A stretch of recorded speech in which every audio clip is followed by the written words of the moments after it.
Ah, sweet nostalgia. Eek, learning outside of school.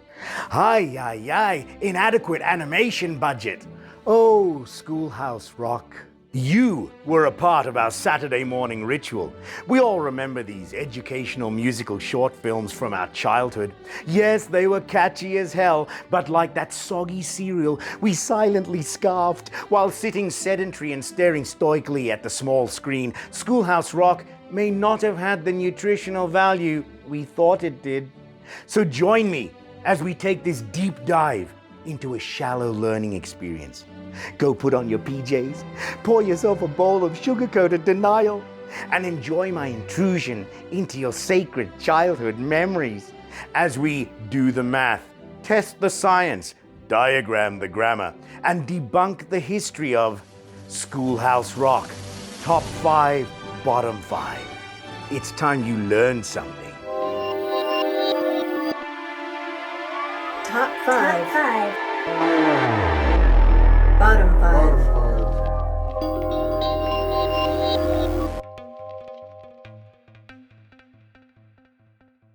The classic Schoolhouse Rock, the episodes you probably remember, were produced from 1973 to 1979. They first appeared as Multiplication Rock, a series of 3-minute animated shorts that fire-hosed multiplication tables at its hapless young viewers. This was followed by Grammar Rock later in 73 and 74, America Rock in 75 and 76 to coincide with the US bicentennial, and Science Rock in 78 and 79. Later, random new episodes were created sporadically from the early 80s through 2009, with varying levels of quality and interest. During this later period, 2 entirely new series were added to the Schoolhouse Rock curriculum: Money Rock and Earth Rock. The creators of Schoolhouse Rock like to pat themselves on the back for the groundbreaking idea of setting educational lessons to catchy songs. When the creators of Schoolhouse Rock came knocking on my door, they pitched their idea of inserting educational material into catchy sing-along music. The whole idea was based on repetition, that the kids, if they could hear a Beatles song or a Rolling Stones song for 2 or 3 times, that they would immediately, know the lyrics and can play them back to you. What if we were to take things like rote learning, like the multiplication tables, and put them to rock music? One producer tells the story of his son easily memorizing Rolling Stones lyrics, but struggling to retain his multiplication tables. And that's where this innovative idea came from. This is bogus. First of all, the Rolling Stones write killer memorable hooks, while multiplication tables are boring as hell. It's not too hard to figure out Junior's disconnect, Pops. Second, Schoolhouse Rock songs were surely catchy little nuggets, but they rarely resulted in long-term educational takeaways. I mean, you remember this. Electricity. But who remembers this? A generator is a machine that contains a powerful magnet that creates a magnetic field. And third, these so-called innovators were conveniently blacking out history, failing to mention a little show called Sesame Street, which regularly delivered educational information via catchy songs and predated Schoolhouse Rock by 5 years. Or another little show called Mr. Rogers' Neighborhood, which regularly delivered educational information via catchy songs and predated Schoolhouse Rock by 11 years. So we're not buying the inspired, altruistic explanation of the show's inception. All you need to know is that the producer didn't donate the Schoolhouse Rock idea to schools, or bequeath it to the Department of Education, or hand it over to PBS. He pitched it to a major TV network. And the ABC executive who bought it, Michael Eisner, later known for his oh-so-subtle globalization of an obscure little brand called Disney. And Schoolhouse Rock's early sponsors? General Foods and Kellogg's. Remember your soggy cereal? Nabisco. Remind me, do kids like cookies? Kenner Toys. McDonald's. So, yeah, this was all about education. Really, it seems like the only good thing the producers of Schoolhouse Rock did was hire the musicians. Because it is the music of Schoolhouse Rock that drove these episodes into your brain and kept them nostalgically nestled in your memory all these decades.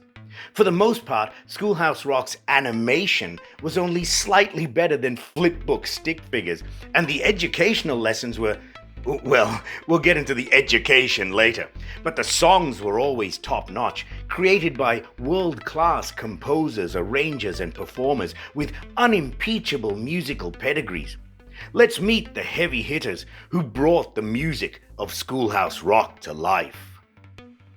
Bob Dorough was an early driving force, composing, arranging, and voicing many episodes. Indeed, he wrote the entire first series of Multiplication Rock episodes, and also sang most of them. Before, during, and after Schoolhouse Rock, Bob was a jazz and show business institution, working with musical heavyweight Miles Davis, comedy heavyweight Lenny Bruce, and boxing middleweight Sugar Ray Robinson. Bob's distinctive, cool jazz, friendly nerd voice is one of the most identifiable sounds of Schoolhouse Rock. 100 ready, hot, here I come. Apple, peaches, pumpkin pie. Who's not ready? Holler I.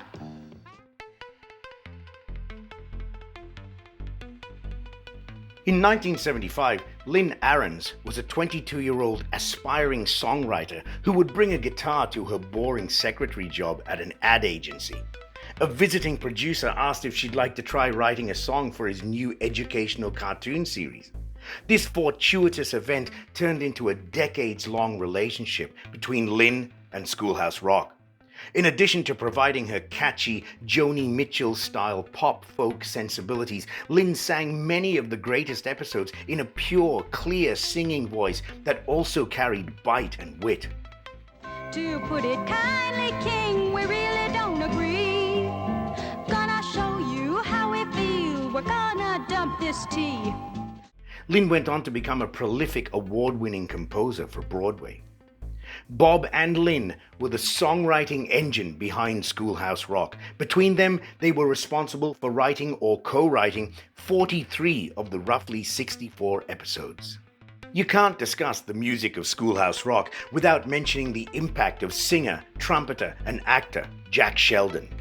Jack Sheldon is a treat. It's his voice and personality that bring to life some of the greatest Schoolhouse Rock songs.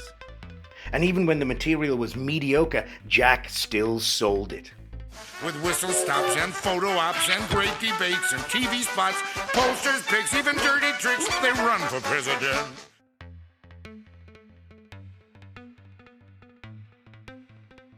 Other notable voices were jazz singer and pianist Blossom Dearie, 1 times 8 is 8. 2 times 8 is 16. singer-songwriter Ezra Mohawk, Now you have heard of women's rights and how we've tried to reach new heights. and drummer-vocalist Grady Tate. That if a government won't give you your basic rights, you better get another government. And let's not forget the backing bands. These musos were top-flight pros, nailing the diverse musical styles, going from banjo-pickin' country to hard funk to proggy interludes to bluesy strides. These cats grooved and delivered every time. The animation, the storytelling, the lessons, the quality and consistency of these elements were all over the map, but the Schoolhouse Rock music was always in the 99th percentile and propped up many episodes that were otherwise useless. As usual, musicians saved the day. Let's look at the criteria for our Schoolhouse Rock top 5, bottom 5. Why did some episodes graduate summa cum laude? And why do other episodes need to skulk off to summer school? We looked at two key things: Elementary, my dear, 2 times 2 is 4. the message and the song. Because that's what it's all about, right? The schoolhouse and the rock. We asked ourselves, was it a valuable educational message then? And is it a relevant educational message now? Here in the 2020s, our educational system is pretty FUBAR, But the 1970s educational protocols had their own unique brand of dubious methodology. In Schoolhouse Rock's defense, their episodes always celebrated diversity, equality, positivity, personal empowerment, and a joyous, almost manic celebration of learning. And surely these were good messages to pass on to future generations. But some of the education itself is so simplistic and dated and just cringy. So what did we glean then, and what can we glean now from the educational messaging of Schoolhouse Rock? The songs of Schoolhouse Rock are a big factor in our assessment.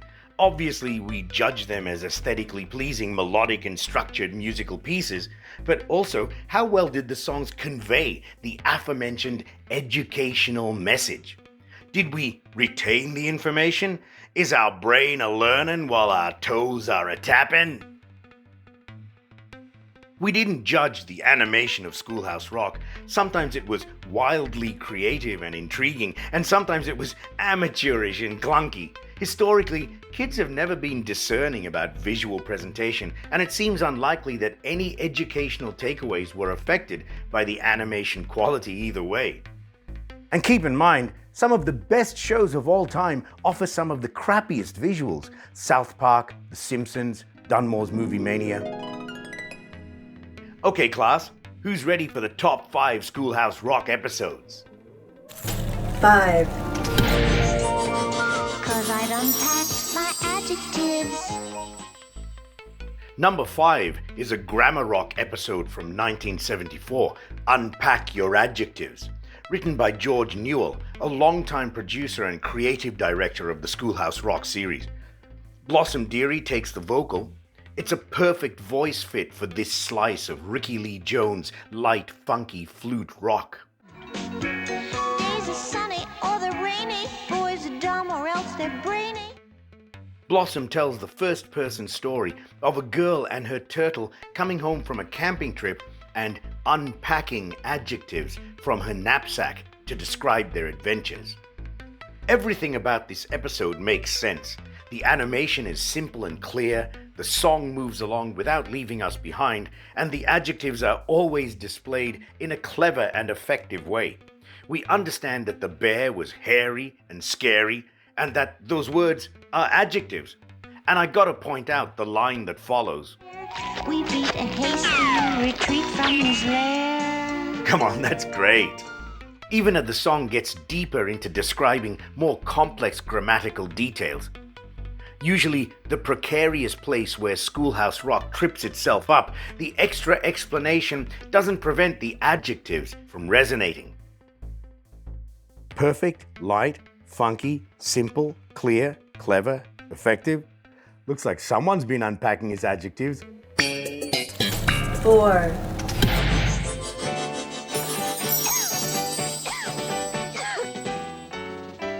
As we count down the top 5 Schoolhouse Rock episodes, at number 4 is another entry from the Grammar Rock collection, Interjections. Written with humorous flair by Lynn Ahrens and featuring a killer vocal performance by Ezra Mohawk, who sings it with a sassy smirk that sashays right up to the edge of sultry. Though Geraldine played hard to get, Geraldo knew he'd woo her, yes. This is Schoolhouse Rock at its most crafted. The lofty arrangement is no sweat for the musician's pinpoint accuracy, and paired with several slice-of-life story vignettes, it all blends together into a sophisticated, satisfying stew. With the authoritative piano and funky groove and theatrical arrangement and storytelling drama, it's a meatloaf song for kids. But the bombast is kept in check by the concise, funny examples of using interjections in everyday situations. It should also be noted that the kid voice actors used in this episode are worlds better than the usual adolescent stiffs they would rope into these soundtracks. Whole episodes of Schoolhouse Rock are ruined by some of these 70s moronic, mush-mouthed minors, so it's a nice change to hear kids who actually know what they're doing. Here's an interesting relic from another time, showing a kid's bare butt in a cartoon. That would not fly these days, but no one was ever offended or titillated by this scene. We all knew what it was like to get that dreaded posterior shot, and it's perfectly captured here. And this isn't even the most naked character we'd see in this series. Later, we'll learn that there was even more graphic Schoolhouse Rock nudity. The animation and lyrics do a great job of illustrating what interjections are and how they're used, even differentiating between shouting interjections in big fat letters and then making the lettering small. When the feeling's not as strong. But is an educational message about interjections even relevant these days? OMG, who cares about interjections? LOL! As we come to the triumphant ending of interjections, the vocalists are belting out full-throated alleluias from Handel's Messiah. Hallelujah, hallelujah. And we're euphoric, feeling blessed and exalted that we've been baptized in the splendor of God's glorious grammar. 3.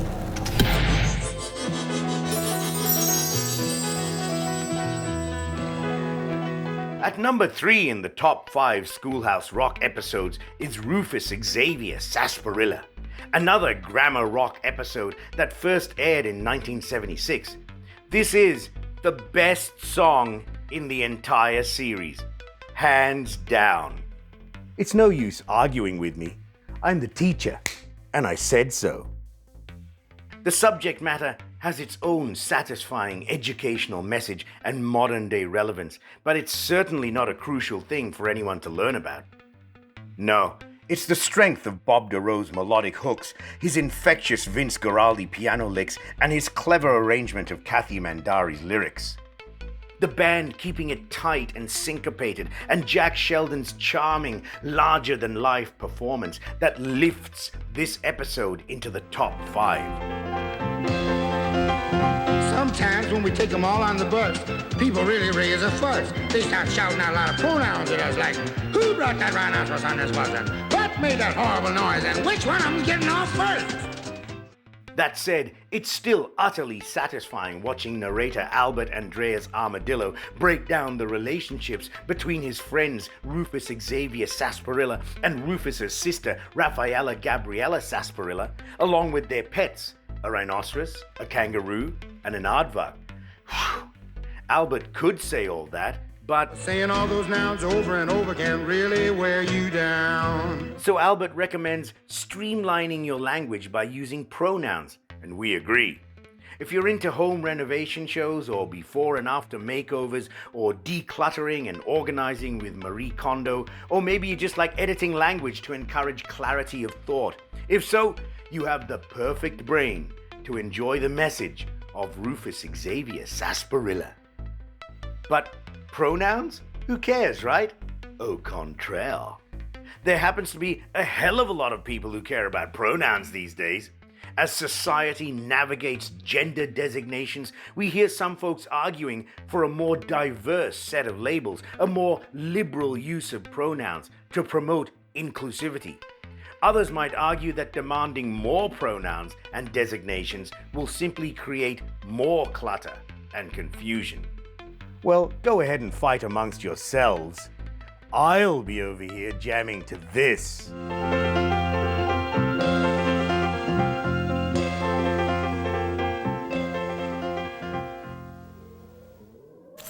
Two.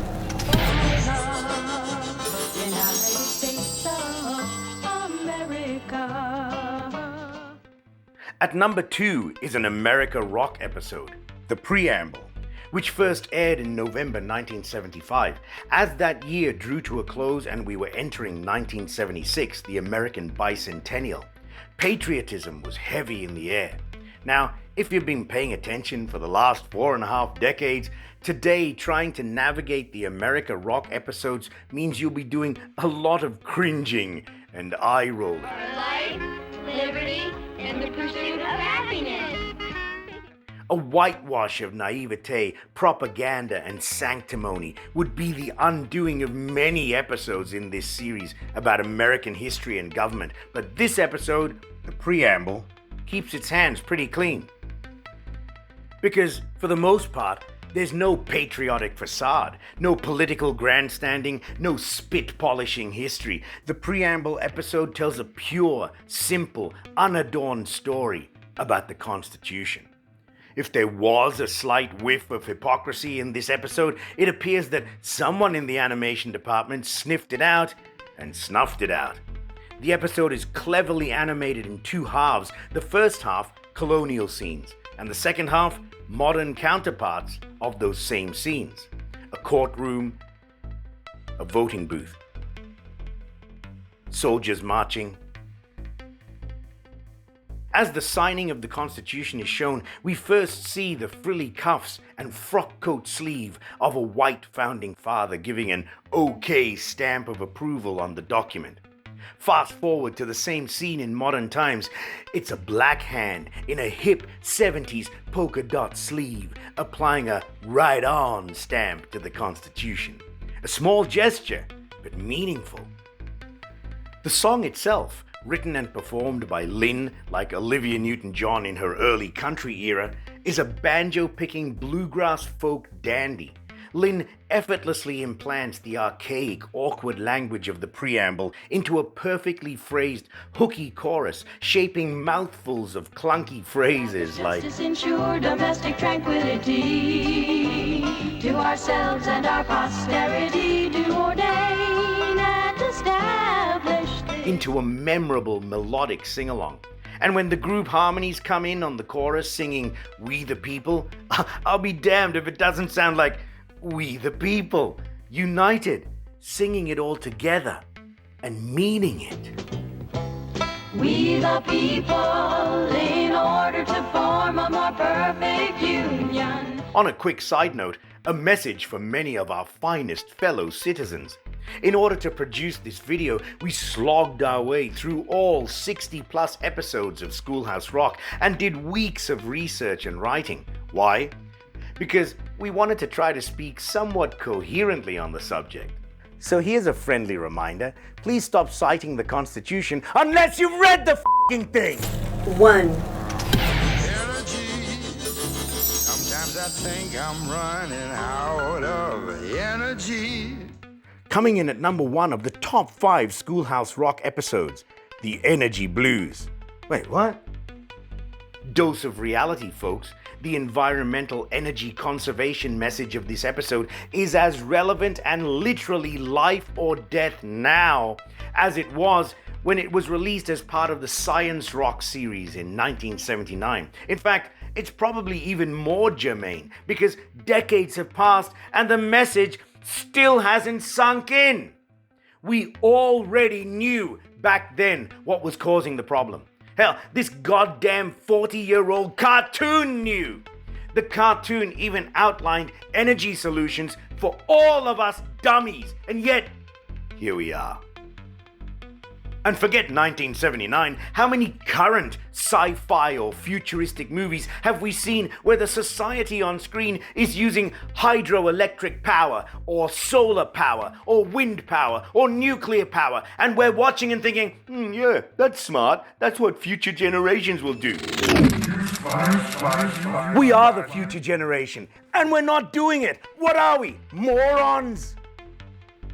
Of note, after Disney acquired Schoolhouse Rock in the 1990s, in 2009 they produced a series called Earth Rock, 11 episodes about environmental responsibility. We'll go deeper into Disney and Earth Rock later.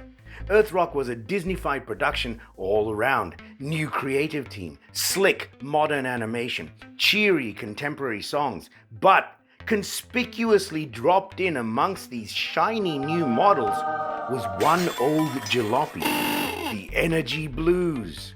Not re-recorded, not updated, not rebooted, the exact same original episode from 1979. Oh, and look who's featured on the DVD cover. 30 years after its 1979 debut, in 2009, and not all that long ago. Message still relevant? The song itself is a straightforward melancholy walking blues, performed by Jack and written by George Newell. Insert energy renewal joke here. Is it one of the best songs in the Schoolhouse Rock catalog? No, but it's perfect. Jack's sad, desolate delivery as the beleaguered Earth.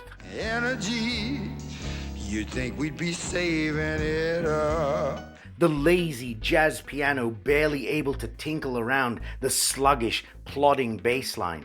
Energy, exploring to try and make a new find. They're all pointing to one thing. Shit's winding down and time's running out.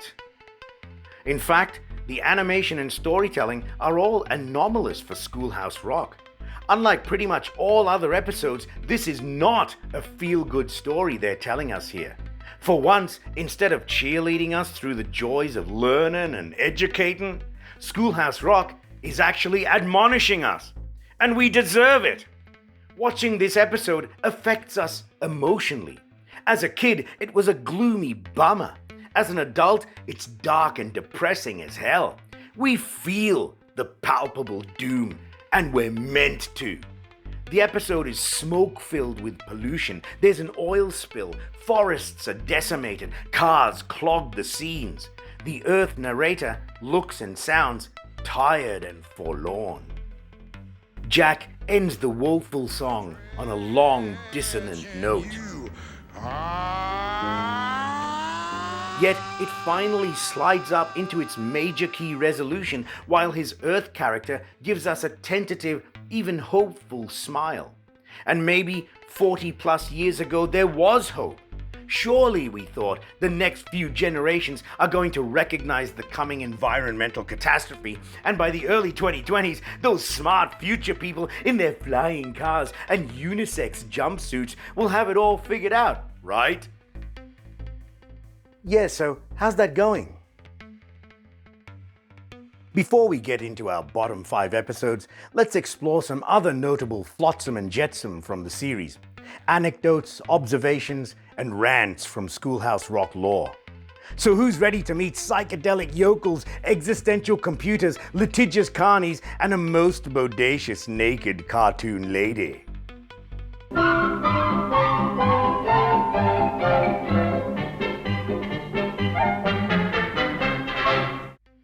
As we've mentioned, the music of Schoolhouse Rock was always its great strength. Some of the best songs didn't make our top 5 because the educational message in the episode was just a little too murky. But I'd be remiss if I didn't mention these solid contenders. Conjunction, junction, what's your function? This bluesy scorcher, written by Bob with a struttin' sassy delivery by Jack Sheldon and his backup singers, swings hard and cool and has to be one of the most memorable lines of the entire Schoolhouse Rock series. Conjunction, junction, watch that function. I'm gonna get you there if you're very careful. Sadly, the storyline about some grubby homeless dudes and interminable shots of boxcars is hopelessly boring and incomprehensible. In Bob's defense, you try writing a song about conjunctions.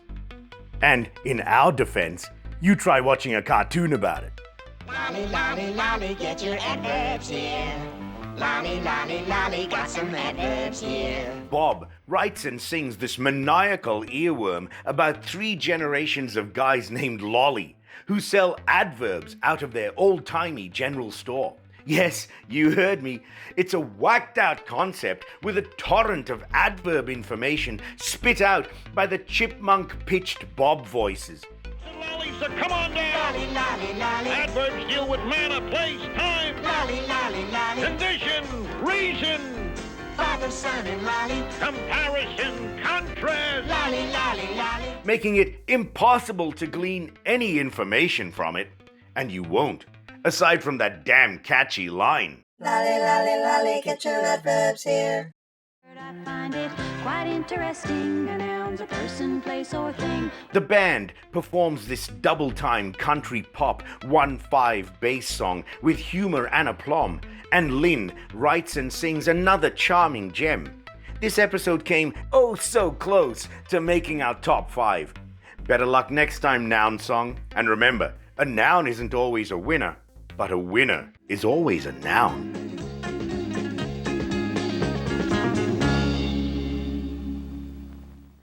I get my thing in action. Singer Zachary Sanders and his Ikets-style backup singers power through this Bobsploitation song that could teach Shaft a thing or two about what's happening. Make it a verb and really send it. Show me how. Oh, I don't know my own power. I get my thing in action and being. As with many Schoolhouse Rock episodes, they cram way too much information into the funky track, and the message ends up confusing as hell. But the young kid and his superhero buddy are as badass in 1973 as Black Panther would be decades later.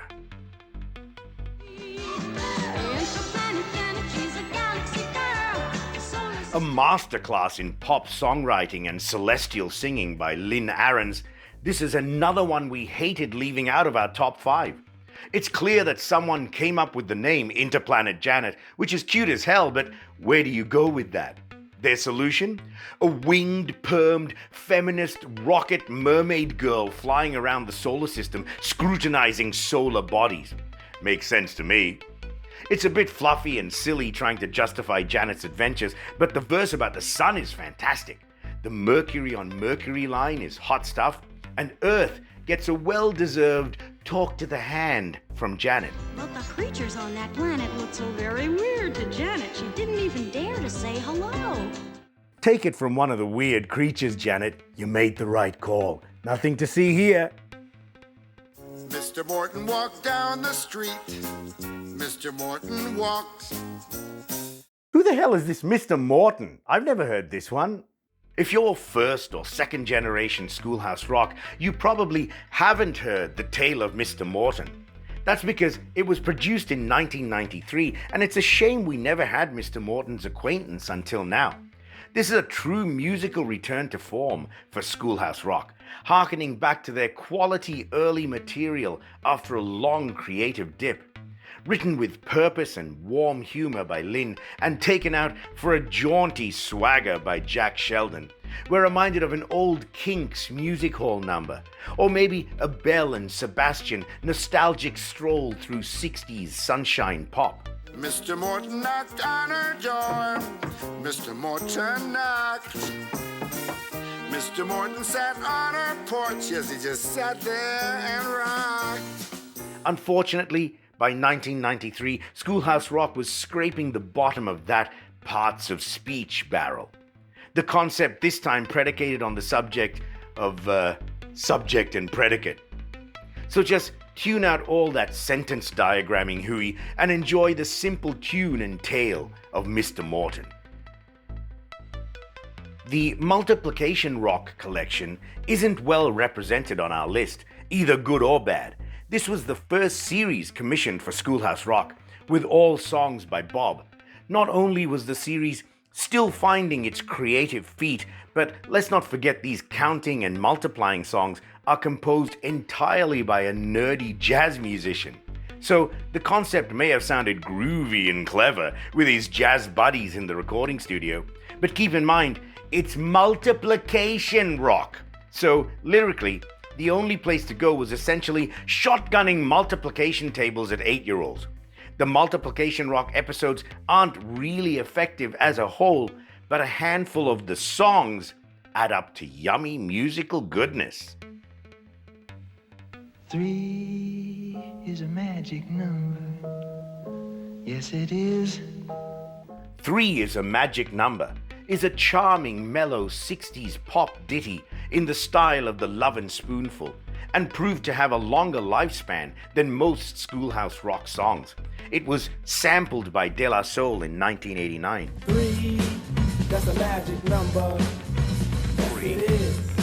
It's the magic number. Used in a Nike commercial. Don't have to guess. When it's 3, you can see it's a magic number. 3, it's a magic number. And the song was later recycled by Jack Johnson for the 2009 Earth Rock version about, what else? Recycling. We gotta learn to reduce, reuse, recycle. Reduce, reuse, recycle. Reduce, My hero, 0. such a funny little hero. My Hero Zero is a nice little slice of Paul Simon-esque folk rock. This mellow gold oral pleasure should distract you from the fact that, like Interplanet Janet, Bob probably came up with the rhyme scheme first and then grafted that hook onto a vague explanation of the esoteric mathematical concept of zero. So, as nice as the song is, your educational takeaway is 0.0.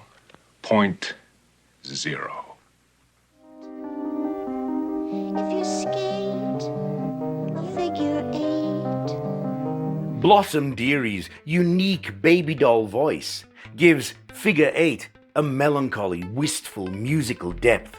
Unfortunately, the lyrics are more plodding multiples with little resonance, but Blossom's performance and Bob's sad Janice Ian melody will make figure 8 stay with you, maybe even for Infinity.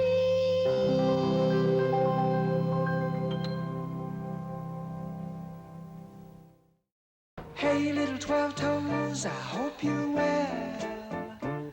Look, I'm just gonna say it. Little 12 Toes is fucking bizarre.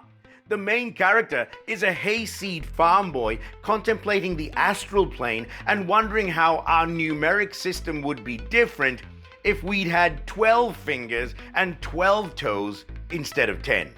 I'm not making that up. So, were the extra digits some kind of subtle commentary on the genetics of inbred hillbillies? Anyway, Little 12 Toes is worth watching just for the weirdly psychedelic experience. As usual, the math lesson is garbage, but the animation is probably the best in the entire Schoolhouse Rock series, and the song is a strange brew of dark, trippy soundtrack funk.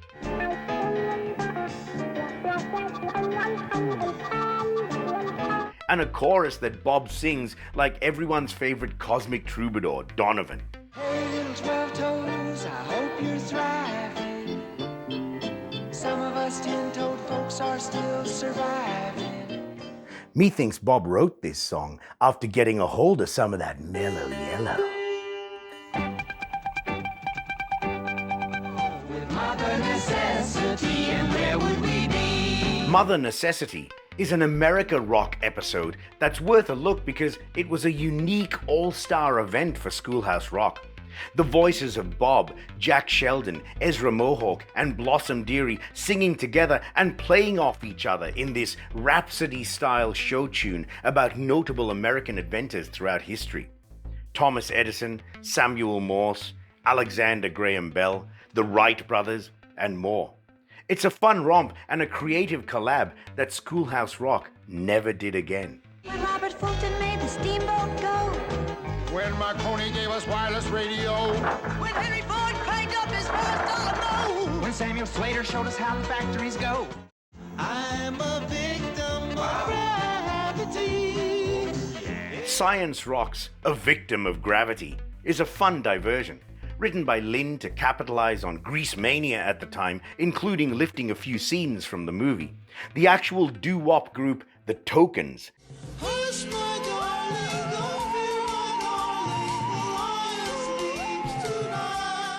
were brought in to deliver an authentic 50s corker.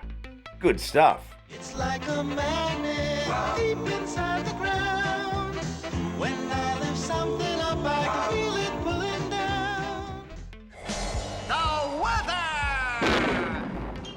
The Weather Show, another Science Rock episode, is a Music Man-style Broadway tune that offers little good information, and the episode is probably worth skipping. What's interesting is that the episode's original name, The Greatest Show on Earth, resulted in a lawsuit by Ringling Brothers Barnum and Bailey Circus for copyright infringement. Yeah, you heard me right. A traveling hideout of felonious fugitives, shady grifters, and animal abusers takes legal action against a kid's educational cartoon for the crime of mentioning their slogan twice. Your legal system at work, folks. And the shot heard around the world was the start of the revolution. The America Rock episode, The Shot Heard Round the World, is entirely forgettable, except for one salacious tidbit. the only Schoolhouse Rock episode that features a naked lady. Here she is, doing her naked thing, somewhere near our headquarters, right here in Southern California. I know other regions of the United States aren't as open-minded or tolerant of alternative lifestyles, so let me state unequivocally for the record. Dunmore's Movie Mania supports diversity, equity, and inclusion, and all naked cartoon ladies are welcome here in SoCal. Scooter Computer and Mr. Chips, they got the answers at their fingertips. The last gasp of the original Schoolhouse Rock era was a strange little series produced in the early 80s called Scooter Computer and Mr. Chips. It was unusual for Schoolhouse Rock to utilize recurring characters, and even more unusual that they chose these two duds to make return appearances.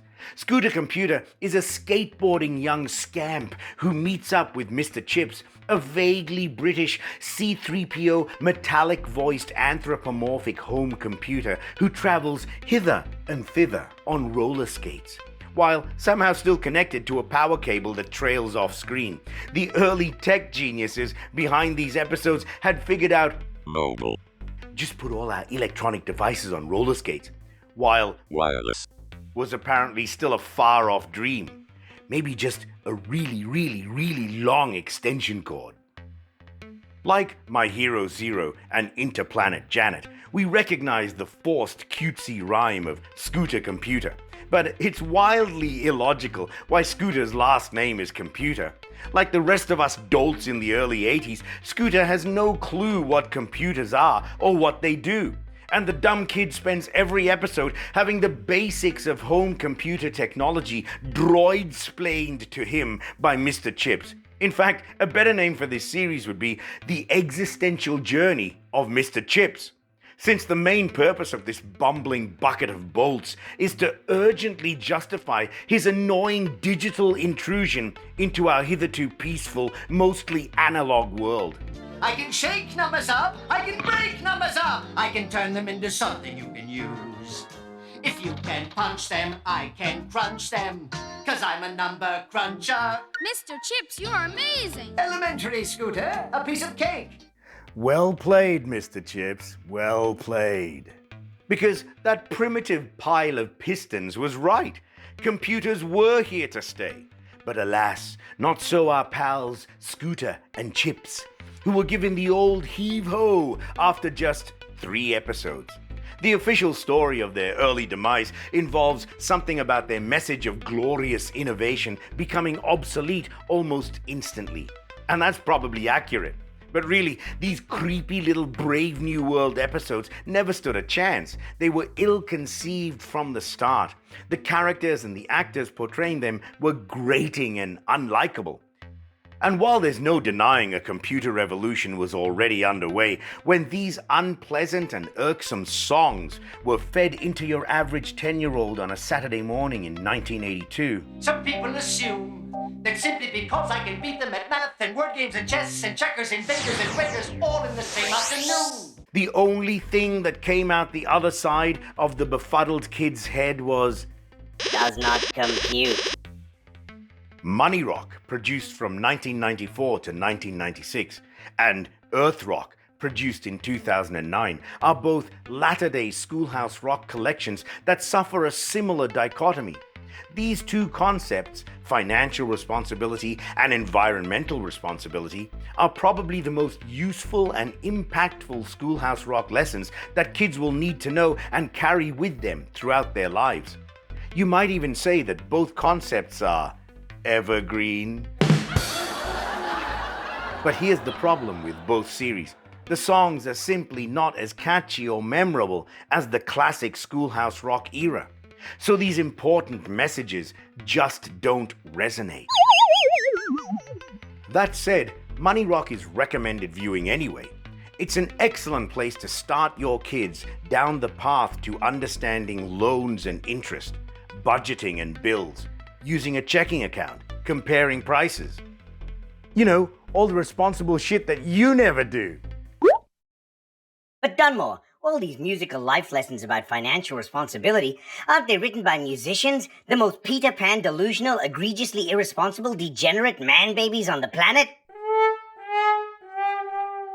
It's odd that Disney Plus seems to have no problem streaming all the old Schoolhouse Rock episodes as is, complete with disclaimers about outdated cultural depictions, no effort made to digitally clean up the muddy visuals, not to mention a kid's butt and a naked lady. But the 12 Earth Rock episodes are nowhere to be found. Here's why this is especially weird. Disney not only acquired Schoolhouse Rock in 1996 when they absorbed ABC, the network that originally owned Schoolhouse Rock, but Disney also created and released the Earth Rock episodes in 2009 as a Disney production under the Schoolhouse Rock banner. Now get this, as we're writing this in early 2021, all the other Schoolhouse Rock episodes are now available to watch on Disney Plus. Except for the Earth Rock episodes, which Disney produced themselves. What kind of Mickey Mouse operation are they running over there? We did listen to all the Earth Rock songs, and we viewed one of the Earth Rock videos available online. Being a Disney production, the animation is miles ahead of the amateur scribbling of its 1970s counterpart. But even with the participation of a few Schoolhouse Rock musical veterans from the old days, it was a struggle crafting the new Earth Rock songs to stand alongside the original catalog. Executive producer, co-creator and songwriter George Newell worked on both the classic episodes and the new Disney-produced songs, and he remembered, during the production of Earth Rock, there were too many MBAs in the process. It seems that the new executives who had grown up watching the series became more expert at evaluating potential songs than the original creators. Songs were being judged using exhaustive research on producing effective advertising. We couldn't even get one of Bob Doreau's original song proposals approved. His eccentric style didn't fit the cookie-cutter molds the MBAs had created. Gee, now that doesn't sound like the Disney I know. George Newell is right about the music. In the same way that modern Disney music cuts into your brain like a dull, angry corporate buzzsaw, the Earth Rock songs are indefensibly bad, and for fans of classic Schoolhouse Rock, there's nothing to relate to. But still, if they're going to go ahead and make all the old Schoolhouse Rock episodes available on Disney Plus, good or bad, relevant or outdated, culturally acceptable or pearl-clutchingly offensive, isn't it almost an environmental crime that these more relevant than ever green message songs have been excluded from a kid-friendly family media enterprise like Disney Plus? There's no bigger problem facing the next several generations in the coming decades than an almost guaranteed apocalyptic environmental shutdown. Disney produced 12 educational cartoons about this very subject, and they're not available for kids to watch? Oh, look, you can buy the Earth Rock episodes online for 99 cents a piece. Now that's what I call a Green New Deal. Okay, class, it's time for the bottom 5 Schoolhouse Rock episodes. 5. Let's start off our ranking of the bottom 5 Schoolhouse Rock episodes at number 5, Elbow Room, from the America Rock series in 1976. Lynn's songwriting is as charming as ever, with a capable vocal performance by Sue Manchester and the band effortlessly sailing through a John Denver happy time country tune that swings into funk and jazz vignettes to help sell the lyrics. It's well done, so yeah, as expected, all good on the music. But this Manifest Destiny bullshit, man, it just didn't age well. The message here keeps alive the presumption that these European interlopers were somehow entitled to just forge west and appropriate all the land and natural resources they could get their hands on. And it's all the worst scumbags, trappers, traders, peddlers, politicians, gold miners. This section in particular is so off-key and oblivious that it would be almost laughable if it weren't so disturbing. There were plenty of fights. Translation: native population genocide. To win land rights, The rights we invented, so we could claim the rights we invented. but the West was meant to be. The West already was, asshole. You just took it. It was a manifest destiny. Oh, fuck off. And here's the song's solution moving forward. After we've expanded and sucked up all the available terrestrial resources, let's take this shit show up to the moon. Together, I'm sure we'll find some elbow room up on the moon. So there's a new land up there. So it's not enough that we trampled all over North America while inserting our grubby little expansionist fingers into pies all over the world. Now we're going to spread our disease into the galaxy? I yield the floor to Robert Crumb, who makes a lot of sense. But what's wrong with space exploration, you may ask? Isn't it true that it's an exciting new frontier and that it will raise the consciousness of humanity? Don't be duped by foolish Buck Rogers' dreams of glorious adventures among the planets. Let's wait until we've learned to get along with each other on Earth before we go barging into the cosmos. What do you say?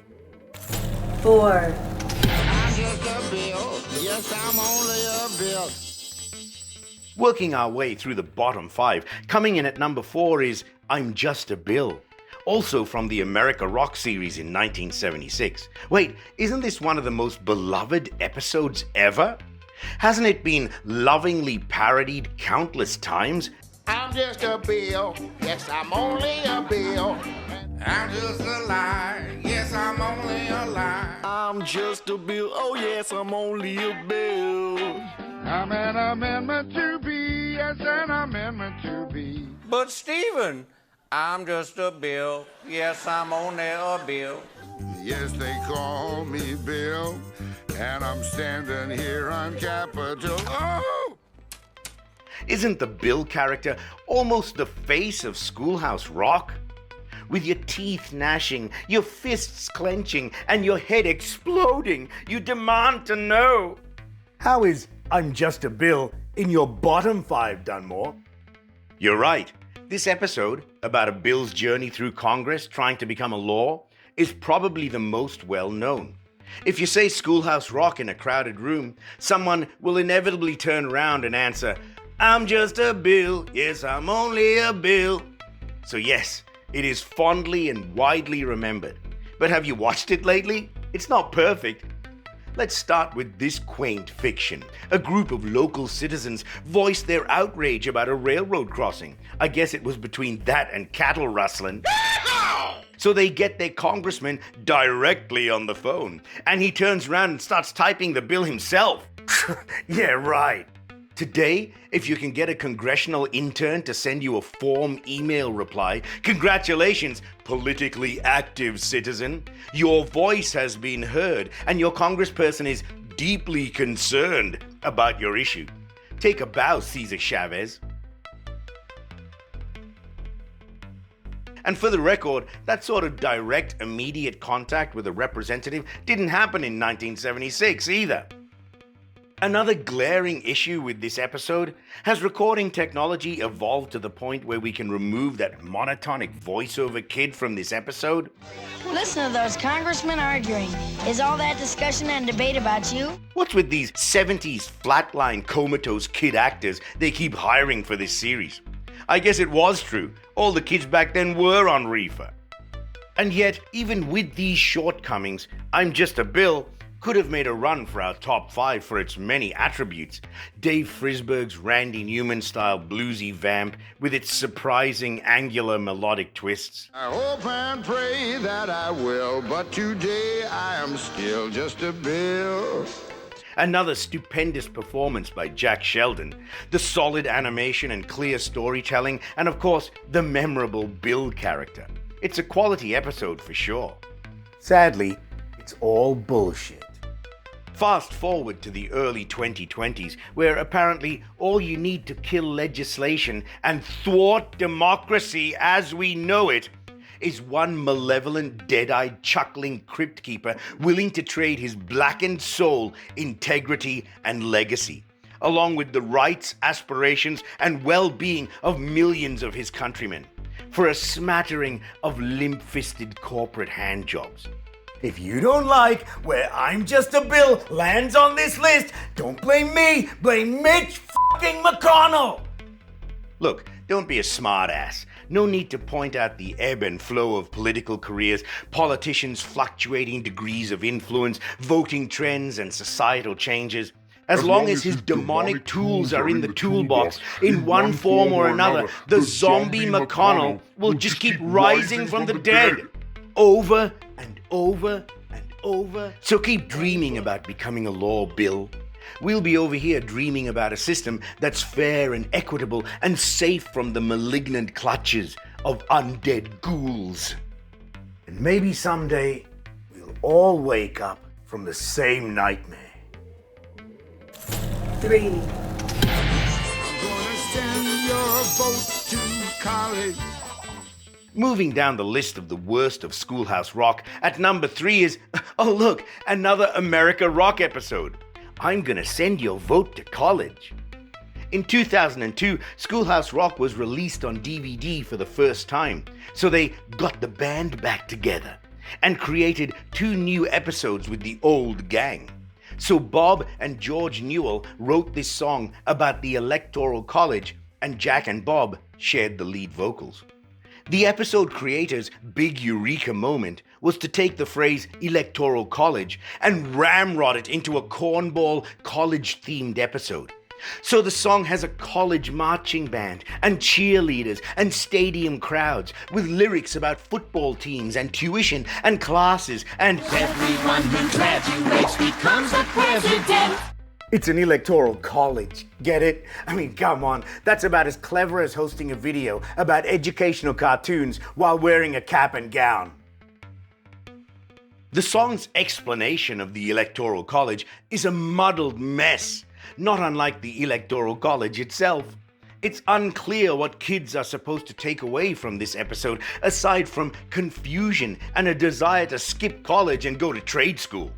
What's particularly infuriating is the rooty-tooty Mardi Gras musical celebration of this archaic democracy-killing institution that serves no purpose in modern society and should have been abolished centuries ago.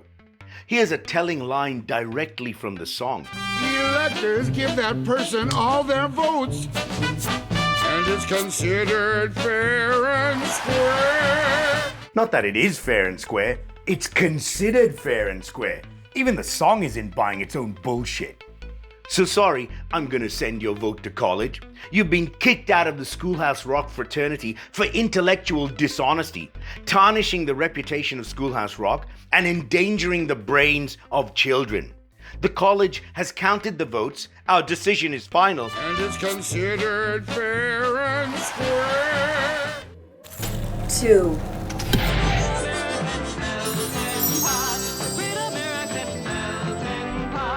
We're getting near the end of our list of the worst Schoolhouse Rock episodes. At number 2, The Great American Melting Pot, another entry from, I can't believe it, the regrettable 1976 America Rock series. Credit to songwriter Lynn and the band for their usual crafted work, and the filmmakers deliver a workmanlike story and competent animation. Their hearts were in the right place, but that's about all the compliments I can muster for this awful episode. Poor singer Laurie Lieberman. She had enough problems getting shafted out of her credits and royalties for Killing Me Softly with his song. Look it up. But unfortunately, her mellifluous voice has that 70s folk singer Earth Mother tone that I suppose could sound soothing coming from Karen Carpenter or The Fifth Dimension. But here it's a cloying message of feel-good hogwash. These lady hippies were always lecturing us with their earnest Judy Collins protest song vocals, and it becomes especially grating when paired with this episode's superficial attempts to explain immigration. America was the new world and Europe was the old. America was the land of hope, or so the legend told. The message here that the immigration experience is a wonderful, breezy transition. Just step off the boat and presto, you're a beloved new member of our inclusive American brotherhood. is a colossal joke considering how much the USA hates immigrants. Oh, you think hate is too strong a word? I don't know, you tell me. With your walls and your kid cages and your condescending elitism and your xenophobia and your racism, I wouldn't call the average American stance on immigration lukewarm. I will say that this analogy of a great American melting pot is partially accurate. The temperature in the pot is indeed getting hotter, but unfortunately, we ain't seeing no melting. The carrots hate the noodles, and the noodles hate the celery, and the celery hates the carrots, and the big fat white potatoes hate everyone. And as much as I'm aggrieved by the moralizing hippie lady and disgusted by our centuries of mistreatment of immigrants and embarrassed by the ugly, self-satisfied theme of this episode, the breaking point for me is these goddamn kid voice actors.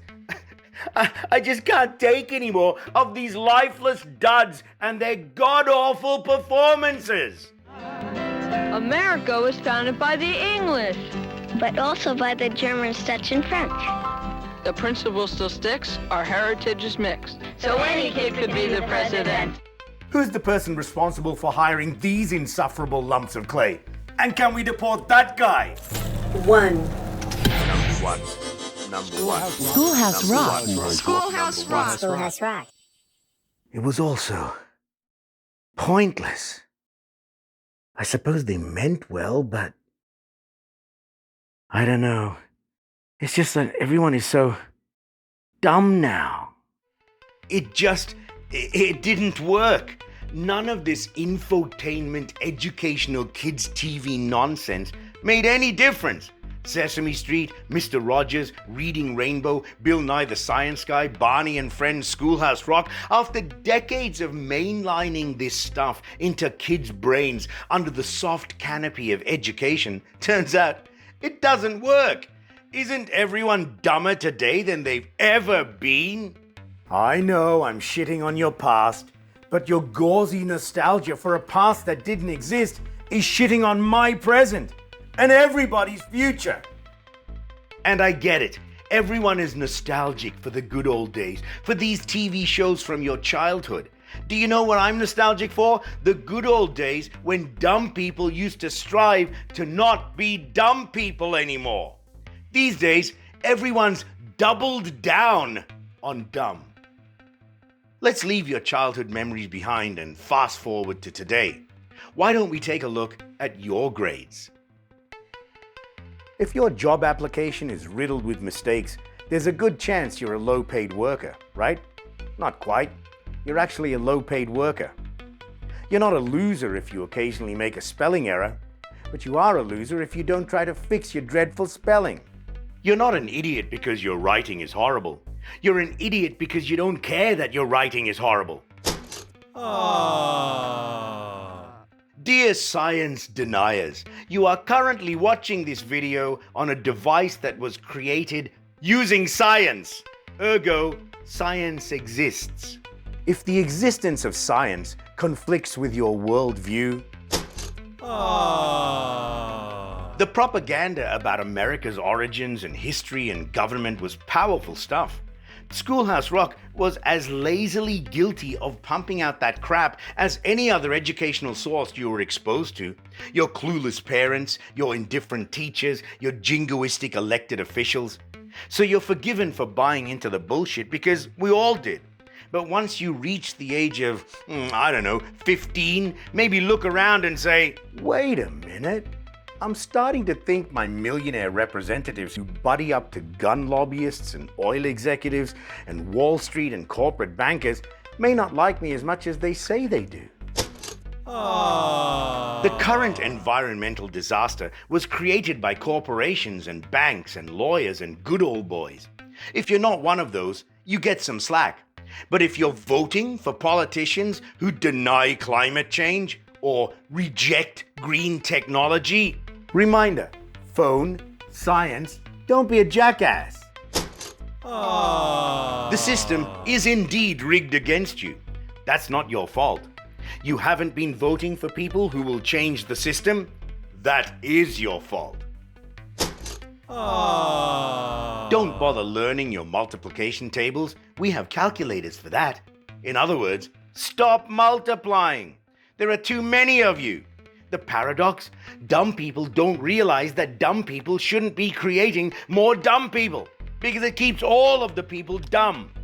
It makes my head hurt, and I'm not that dumb.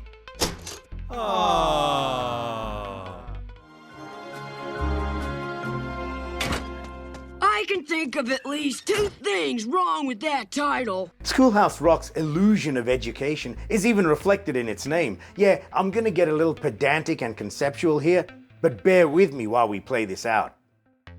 Most schoolhouses, also known as one-room schools, were obsolete by World War II, 30 years before Schoolhouse Rock. Maybe the idea of a schoolhouse seemed more tangible because the early 70s was the era of Little House on the Prairie, The Waltons, a well-known Tom Sawyer musical feature. Apparently, during that simpler time of the 70s, there was a wistful longing for an even simpler time. There once was a time when things like pollution, overpopulation, even income taxes were unknown to most people. Our natural riches seemed inexhaustible. There was more elbow room, and life was a lot more fun.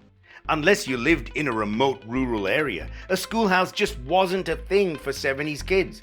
And with each successive year of the series, more and more of the already dwindling one-room schools disappeared. And what about the rock?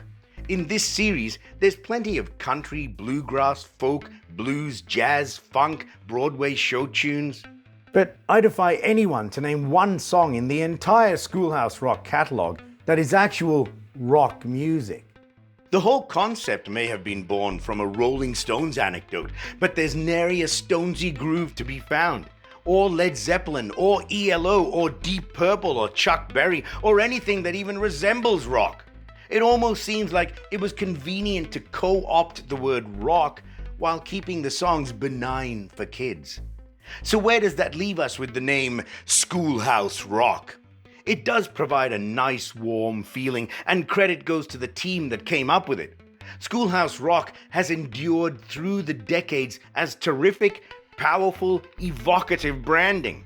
But is that really a surprise? Keep in mind that all the stories we've discussed about the creators and producers of Schoolhouse Rock lead back to an advertising agency in New York City. These madmen were the ones who started the show and ran the show. By all accounts, they seem like good dudes, but looking back all these decades later, I can't help but think we were experiencing someone's wishful concoction, envisioning education customs from a past that never really existed, yet was more desirable for its imagined simplicity, while they simultaneously tried to tap into something modern and dynamic and electric, but without any of the edge or danger. In other words, they manufactured safe things to create an imaginary safe place. In the Schoolhouse Rock world, there was no bureaucratic school district or standardized testing or desegregation protests, and there was no Mick Jagger cavorting on stage with an inflatable dong. Schoolhouse Rock was just nice. But at this point, is that what we need from education? Warm feelings, good vibes, a comfortable, safe womb? Does new information scare you? Do you need your thoughts delivered like Flintstones chewable vitamins in your favorite yummy flavor so it goes down smooth and easy? And how is that working out for you? Because from what I can see, all that safe spoon-fed information has turned us into a bunch of pussies. They're coming to take my fill in the blank. I'm afraid those fill in the blank will ruin America. I'm scared of... Forget filling in the blank. You're scared of everything. I wanted to look back at Schoolhouse Rock and realize it was still fun and innocent and educational and perfect. I put on my critical thinking cap and I rewatched it and I realized it's not. That's okay. It's not my preferred outcome, but it's what reality handed me. Fear and lies and misinformation. These things are the schoolyard bully. We can fight back against the bully. Think critically, question, accept reality. and learn. What do you think, Dave?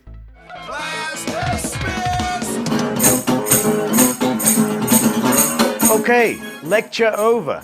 Now, class, remember to rate your professor in the comments below. Keep in mind that all likes are extra credit. And you know the rule, no watching YouTube videos unless you share with the entire class. Did you know that subscribe means sign at the bottom of the document in Latin? You could use your quill and parchment or just hit that little subscribe button. And we all know that teachers are woefully underpaid, even fake teachers.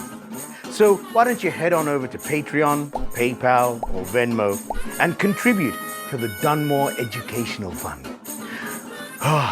Finally, the best part of a long day spent educating you monsters. Teacher juice. Cheers.